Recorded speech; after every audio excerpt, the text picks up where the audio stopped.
Hello साथियों, स्वागत है आपका टेक्स्ट बुक सुपर कोचिंग पर। जैसा कि सीएसआईआर जून 2024 बहुत ही कम समय बचा हुआ है। मार्च आ चुका है। मार्च अप्रैल मई केवल 3 महीने आपके पास बचे हुए हैं। तो कैसे इन 3 महीनों को यूटिलाइज करके आप 160 प्लस मार्क्स गेन कर सकते हैं आउट ऑफ 200 और रैंक 1 या विद इन 10 आप अपनी रैंक सिक्योर कर सकते हो। तो इसी बात पर आज चर्चा करते हैं। तो 160 प्लस लाने के लिए क्या करना है, सबसे इंपॉर्टेंट क्या है, आओ बात करें। तो फटाफट से आप टेलीग्राम चैनल को ज्वाइन कर लें अगर आपने नहीं ज्वाइन किया है। और मैं आपको इसी 160 मार्क्स को गेन करने के लिए मैं अपने सेशंस यूट्यूब पर शाम को 7 बजे लेके आता हूं। तो आप इसी चैनल पर शाम को 7 बजे मेरे साथ संडे टू थर्सडे कनेक्ट हो सकते हैं। बात करते हैं कैसे। तो देखो भाई, अगर आप सीएसआर के एग्जाम को देख रहे हो तो पेपर तो आपके पास 200 मार्क्स का है। अब 200 मार्क्स में पार्ट ए है जो जनरल है, जिसमें आपका क्वांट का पेपर आएगा, कुछ आपका जनरल एबिलिटी का, ये सारे क्वेश्चंस 15 क्वेश्चन करने हैं आपको। 15 क्वेश्चन में हर एक क्वेश्चन दो दो मार्क्स का, 30 नंबर तो ये हो गए। उसके बाद part B is the very much deciding factor. और पार्ट बी में ही आप अगर कमजोर हो गए तो इसका मतलब फिर मार्क्स नहीं आने वाले, और फिर तो डगमगा जाती है सिचुएशन कि निकलेगा या नहीं निकलेगा, ये वाली सिचुएशन आ जाती है। तो पार्ट बी में आपके पास कितने क्वेश्चंस हैं भाई? पार्ट बी में आपके पास 50 क्वेश्चंस हैं। कितने हैं? 50 क्वेश्चंस हैं। करने कितने हैं? 35 क्वेश्चंस। एक कितने मार्क्स का है? 2 मार्क्स का है। तो बताओ, आपके पास 70 मार्क्स तो ये हो गए।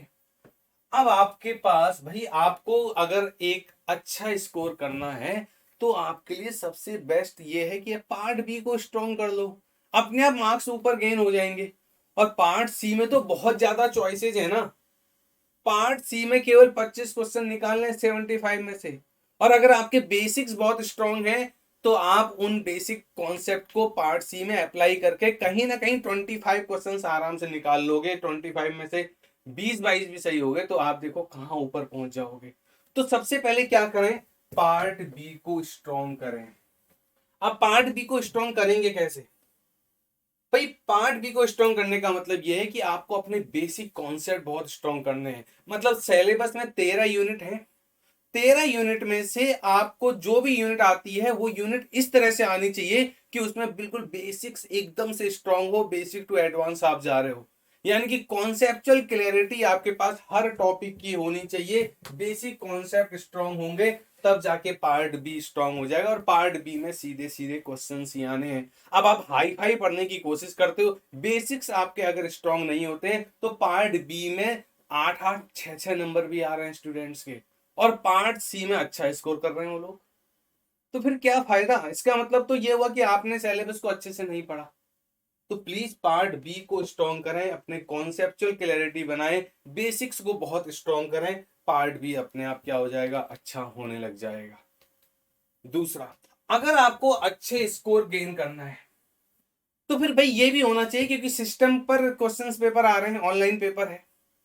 बहुत सारे स्टूडेंट तो क्वेश्चन पूरा पढ़ ही नहीं पा रहे भाई, क्योंकि आपकी रीडिंग हैबिट नहीं है। आप उतने जल्दी क्वेश्चंस को टैकल नहीं कर पा रहे हो कि ये क्वेश्चंस पढ़ें, जल्दी से सोचें किस टॉपिक का है, पढ़ने में ही बहुत ज्यादा टाइम लग जा रहा है। प्लीज एक रीडिंग हैबिट को स्ट्रॉन्ग करें।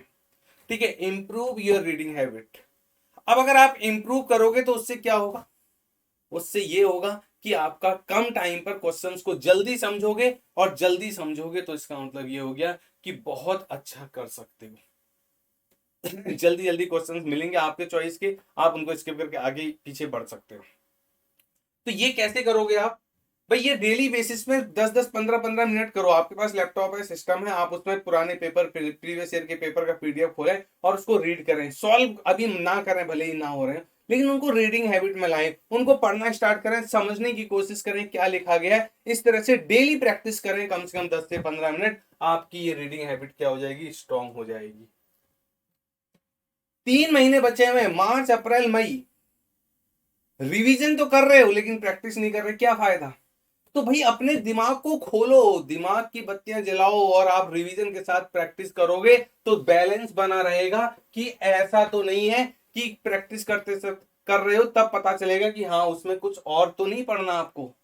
कुछ एडिशनल तो नहीं पढ़ना, क्योंकि क्वेश्चंस किस तरह के आ रहे हैं उससे स्टेटमेंट वाइज चीजें आपको समझ में आएंगी कि अच्छा रिवीजन करते समय थोड़ा सा रह गया है, थोड़ा और रिवीजन अच्छे से करते हैं, यहाँ पर कमी चल रही है। तो जब आप प्रैक्टिस कर रहे होगे तो ही आपको पता चलेगा कि आपकी रिवीजन कितना सही डायरेक्शन पर चल रहा है। इसलिए ऑलवेज रिवीजन विथ प्रैक्टिस करें, क्वेश्चन प्रैक्टिस। ठीक है, कर सकते हैं इतना। अब देखो, अभी आप ये मान के चल लो कि अभी हमारे पास क्या है, मार्च अप्रैल मई। तो जो यूनिट्स आपकी स्ट्रांग नहीं है, वीक चल रही हैं, जिनको अभी आपको ज्यादा टाइम देना, तो उनको अभी इनिशियल लेवल पर ही फिनिश करें। उनके लिए ज्यादा डेडिकेशन दिखाएं, ज्यादा टाइम दें, और उनको कम टाइम पर इसी मंथ में आप मार्च टारगेट बना लो कि मार्च अप्रैल में उनको फिनिश कर दें। लास्ट के मई जून पर इन नई यूनिट्स को कवर करने से कोई फायदा नहीं है, उस समय फिर पैनिक होने लग जाएगी कंडीशन।